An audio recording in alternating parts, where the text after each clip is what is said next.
You don't do it for the money. It's definitely for the passion and the love of the animals and the land. With organic farming, you always have to ask yourself why. Why are the weeds coming out of the ground?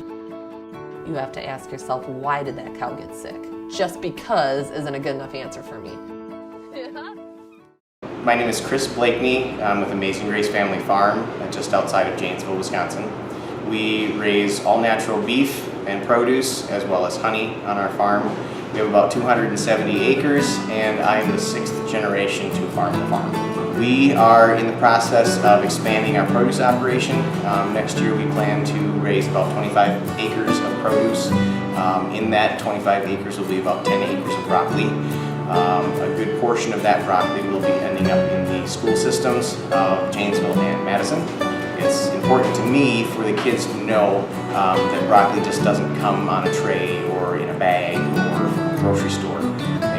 I like the fact that they can see it comes from a farmer and meet the farmer and where their fields are and how close it is to their schools. Just recently my brother was talking to a kid who mows his lawn when he's out of town, and the kid said he noticed a difference in the flavor of the broccoli at school.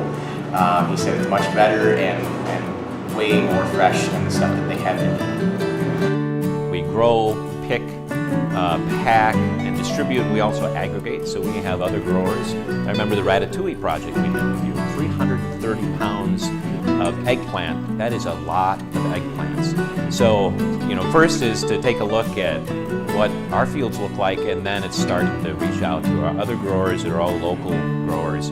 And by golly, we were able to put together 330 pounds of fresh eggplant for 1,200 pounds of ratatouille. We ended up making 1,250 pounds of finished product, so that meant really that we had to start with closer to 2,500 pounds of raw product between the eggplant, the tomatoes, the peppers. 95% of that was actually local and fresh. So it's a fun challenge. I love those challenges. Fun challenge. Sometimes throw at us. How much? All right. And this year our goal is to actually make more. Oh, great. So, yeah, okay. so we'll be looking for a few more eggplants this year. Okay, very good. I better get on the phone. That's right. We get kids coming to the farmers markets with their parents now, and their parents tell us, oh, we never used to come to farmers markets, and then the kids tell them about coming out here or getting stuff on their school line, and now they go to the farmers market and buy their produce there. And it's almost like they didn't know that farmers markets were a thing until their kids are telling them about it. So they're definitely bringing the message home. It's a pretty cool thing to have a parent, tell you that their whole lifestyle, their eating lifestyle has changed because of things that their kids are getting at school and what they're learning. Growers are taking that money, and there's a multiplying effect in the community. But for us, we're just passionate about kids in general and education, and I think that nobody really would argue that a healthy kid is a smarter kid and they do better in the classroom. And so we just love the fact that we can bring good tasting stuff. It's locally grown, it's healthy, and we believe that impact on kids from a nutritional perspective really does help them, improves quality of life, and certainly helps them in school as well.